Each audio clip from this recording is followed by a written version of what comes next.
जय माता दी भक्तों, आज आप श्रवण करेंगे श्री दुर्गा सप्तशती के 12वें और 13वें अध्याय का पाठ। जो भी श्रद्धा से यह सुनता है उसके जीवन से भय, बाधा और दुख मिटते हैं। भक्तों को मनोवांछित फल प्रदान होता है। तो आइए बड़े ही श्रद्धा और प्रसन्नचित मन से सुनते हैं श्री दुर्गा सप्तशती के 12वें और 13वें अध्याय का पाठ। प्रेम से बोलिए जय माँ दुर्गा, जय माँ चंडिका। श्री दुर्गा सप्तशती पाठ अध्याय 12 और 13। श्री दुर्गा सप्तशती पाठ अध्याय 12 अध्याय में रसपान करेंगे देवी के चरित्रों के पाठ का महात्म्य। देवी बोली, देवताओं, जो पुरुष इन स्रोतों द्वारा एकाग्रचित होकर मेरी स्तुति करेगा उसके संपूर्ण कष्टों को निस्संदेह हर लूंगी। मधु केटप के नाश, महिषासुर के वध और शुंभ निशुंभ के वध की जो मनुष्य कथा कहेंगे, मेरे महात्म्य को अष्टमी, चतुर्दशी व नवमी के दिन एकाग्रचित से भक्ति पूर्वक सुनेंगे, उनके कभी कोई पाप न रहेगा। पाप से उत्पन्न हुई विपत्ति भी उनको न सताएगी। उनके घर में दरिद्रता न होगी और न ही उनको प्रियजनों का विरोधी होगा। उनको किसी प्रकार का भय ना होगा। इसलिए प्रत्येक मनुष्य को भक्ति पूर्वक मेरे इस कल्याण कारण महात्म्य को सदा पढ़ना और सुनना चाहिए। मेरा यह महात्म्य महामारी से उत्पन्न हुई संपूर्ण उपद्रव को व 3 प्रकार के उत्पातों को शांत कर देता है। जिस घर व मंदिर में या जिस स्थान पर मेरा यह स्रोत विधि पूर्वक पढ़ा जाता है, उस स्थान को मैं कभी भी त्याग नहीं करती और वहां सदा ही मेरा निवास रहता है। बलिदान, पूजा, होम तथा महाउत्सवों में मेरा यह चरित्र उच्चारण करना तथा सुनना चाहिए।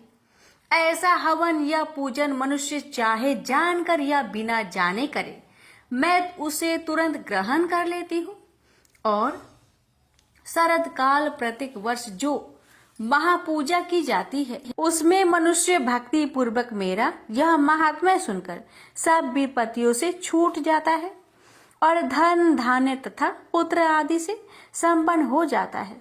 मेरे इस महात्म्य व कथाओं इत्यादि को सुनकर मनुष्य युद्ध में निर्भय हो जाता है और महात्म्य के श्रवण करने वाले के शत्रु नष्ट हो जाते हैं तथा कल्याण की प्राप्ति होती है और उनका कुल आनंदित हो जाता है। सब कष्ट शांत हो जाते हैं तथा भयंकर स्वप्न दिखाई देना तथा घरेलू दुख इत्यादि सब मिट जाते हैं। बाल ग्रहों में ग्रसित बालकों के लिए यह मेरा महात्म्य परम शांति का देने वाला है। मनुष्यों में फूट पड़ने पर यह भली भांति मित्रता करवाने वाला है। पशु, पुष्प, अर्घ्य, धूप, गंध, दीपक इत्यादि उत्तम सामग्रियों द्वारा पूजन करने से ब्राह्मणों को भोग करा, हवन करके, प्रतिदिन अभिषेक करके, नाना प्रकार के भोग का अर्पण करके और प्रत्येक वर्ष दान इत्यादि करके जो मेरी आराधना की जाती है और उससे मैं जैसी प्रसन्न हो जाती हूँ, वैसे ही प्रसन्न मैं इस चरित्र से सुनने से हो जाती हूँ। यह महात्म्य श्रवण करने पर पापों को हर लेता है तथा आरोग्य प्रदान करता है। मेरे पदुभार का कीर्तन दुष्ट प्राणियों से रक्षा करने वाला है, युद्ध में दुष्ट दैत्यों का संहार करने वाला है। इसके सुनने से मनुष्य को शत्रुओं का भय नहीं रहता। हे देवताओं, तुमने जो स्तुति की है अथवा ब्रह्मा जी ने मेरी स्तुति की है, वह मनुष्य को कल्याणकारी बुद्धि प्रदान करने वाली है। वन में, सूने मार्ग में अथवा दावानल से घिरे जाने पर, वन में चोरों से घिरा हुआ या शत्रुओं द्वारा पकड़ा हुआ अथवा जंगल में सिंहों से, व्याघ्रों से या जंगली हाथियों द्वारा पीछा किया हुआ, राजा के क्रोध हो जाने पर मारे जाने की, समुद्र में नाव के डगमगाने पर, भयंकर युद्ध में फंसा हुआ होने पर, किसी प्रकार की पीड़ा से पीड़ित, घोर बाधाओं से दुखी हुआ मनुष्य मेरे इस चरित्र को स्मरण करने से संकट से मुक्त हो जाता है। मेरे प्रभाव से सिंह, चोर या शत्रु इत्यादि दूर भाग जाते हैं और पास नहीं आते। महर्षि ने कहा, प्रचंड पराक्रम वाली भगवती चंडिका योग कहने के पश्चात सब देवताओं के देखते ही देखते अंतर्ध्यान हो गई और संपूर्ण देवता अपने शत्रुओं के मारे जाने पर पहले की तरह यज्ञ भाग का उपभोग करने लगे और उनको अपने अधिकार फिर से प्राप्त हो गए तथा युद्ध में देवताओं के शत्रुओं शुंभ व निशुंभ के देवी के हाथों मारे जाने पर बाकी बचे हुए राक्षस पाताल को चले गए। हे राजन, इस प्रकार भगवती अंबिका नित्य होती हुई बार बार प्रकट होकर इस जगत का पालन करती है, इसको मोहित करती है, जन्म देती है और प्रार्थना करने पर समृद्धि प्रदान करती है। हे राजन, भगवती ही महाप्रलय के समय महामारी का रूप धारण करती है और वही संपूर्ण ब्रह्मांड में व्याप्त है और वही भगवती समय समय पर महाकाली तथा महामारी का रूप बनाती है और स्वयं अनजन्मा होती हुई सृष्टि के रूप में प्रकट होती है।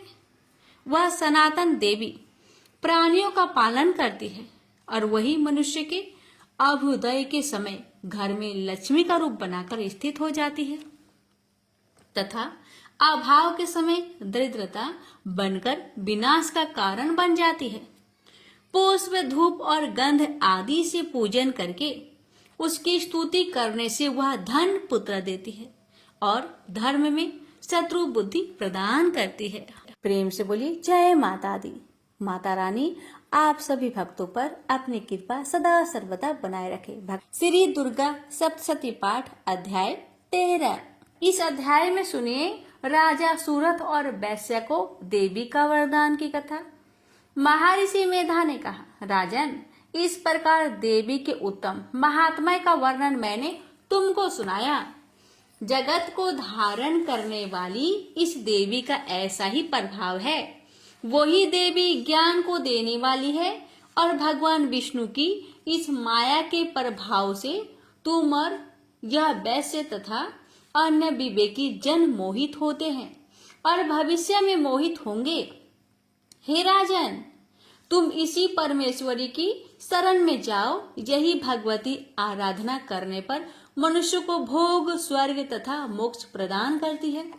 मार्कंडेय जी ने कहा, महर्षि मेधा की यह बात सुनकर राजा सूरत ने उन उग्र व्रत वाले ऋषि को प्रणाम किया और राज्य के छीन जाने के कारण उनके मन में अत्यंत ग्लानि हुई और वह राजा तथा वैश्य तपस्या के लिए वन को चले गए और नदी के तट पर आसन लगाकर भगवती के दर्शन के लिए तपस्या करने लगे। दोनों ने नदी तट पर देवी की मूर्ति बनाई और पुष्प, धूप, दीप तथा हवन द्वारा उसका पूजन करने लगे। पहले उन्होंने आहार को कम कर दिया, फिर बिल्कुल निराहार रहकर भगवती में मन लगाकर एकाग्रता पूर्वक उसकी आराधना करने लगे। वह दोनों अपने शरीर के रक्त से देवी को बलि देते हुए 3 वर्ष तक लगातार भगवती की आराधना करते रहे। 3 वर्ष के पश्चात जगत का पालन करने वाले चंडिका ने उनको प्रत्यक्ष दर्शन देकर कहा। देवी बोली, हे राजन तथा अपने कुल को प्रसन्न करने वाले वैश्य, तुम जिस वर की इच्छा रखते हो वह मुझसे मांगो, वह मैं तुमको दूंगी, क्योंकि मैं तुम पर अत्यंत प्रसन्न हूँ। मार्कंडेय जी कहते हैं, यह सुन राजा ने अगले जन्म में नष्ट न होने वाला अखंड राज्य और इस जन्म में बलपूर्वक अपने शत्रुओं को नष्ट करने के लिए पश्चात अपना पुनः राज्य प्राप्त करने के लिए भगवती से वरदान मांगा। और वैश्य ने भी, जिसका चित्त संसार की ओर से विकृत हो चुका था, अतः भगवती से अपनी ममता तथा अहंकार रूप आसक्त हो नष्ट कर देने वाले ज्ञान को देने के लिए कहा। देवी ने कहा, राजन तुम शीघ्र ही अपने शत्रुओं को मारकर पुनः अपना राज्य प्राप्त कर लोगे। तुम्हारा राज्य स्थिर रहने वाला होगा। फिर मृत्यु के पश्चात आप सूर्य देव के अंश से जन्म लेकर स्वर्णिक मनु के नाम से इस पृथ्वी पर ख्याति को प्राप्त होगे। हे वैश्य, कुल में श्रेष्ठ, आपने जो मुझसे वर मांगा है वह आपको देती हूँ। आपको मोक्ष के देने वाले ज्ञान की प्राप्ति होगी।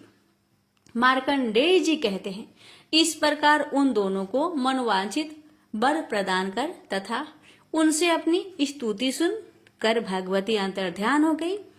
और इस प्रकार क्षत्रियों में श्रेष्ठ वह राजा सुरथ भगवान सूर्य से जन्म लेकर इस पृथ्वी पर स्वर्णिक मनु के नाम से विख्यात होंगे। प्रेम से बोलिए जय माता दी। प्यारे भक्तों, यहीं पर श्री दुर्गा सप्तशती पाठ अंतिम अध्याय यानी 13वां अध्याय संपूर्ण हुआ। माता रानी कथा कहने वाले, कथा सुनने वाले, हुकार भरने वाले सभी भक्तों पर अपनी कृपा सदा सर्वदा बनाए रखे। जय माता दी।